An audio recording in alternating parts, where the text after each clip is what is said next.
Hello, I'm Kristen Volk, and welcome to a UPI White House Weekly.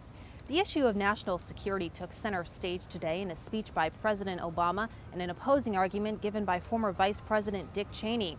Obama rallied support for his plan to close the military prison at Guantanamo Bay, but Cheney challenged that idea. He said Obama's national security decisions have left the U.S. vulnerable to attack.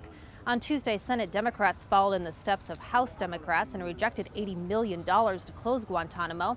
Instead, they asked that Obama first submit a plan detailing what the administration will do with the prisoners once it closes the facility.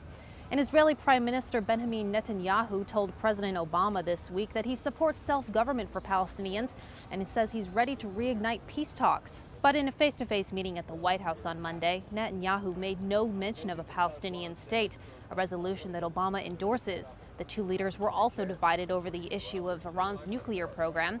Netanyahu pressed for a time limit for negotiations relating to Iran's nukes, with the threat of military action if no resolution is reached. But Obama refused to commit to a timetable. During their meeting, hundreds of demonstrators gathered outside of the White House.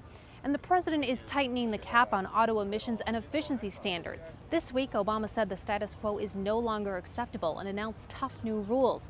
They include increasing the gas mileage of car makers' fleets to an average of 35.5 miles per gallon by model year 2016. That's a jump from 25 miles per gallon for model year 2009 cars. The standards are expected to add about $1,300 onto vehicles, but Obama said drivers would make that back in 3 years due to savings on gas.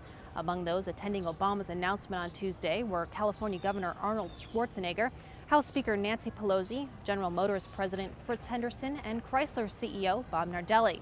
And that's all for now. Thanks for watching this UPI White House Weekly. We'll see you next week for another one.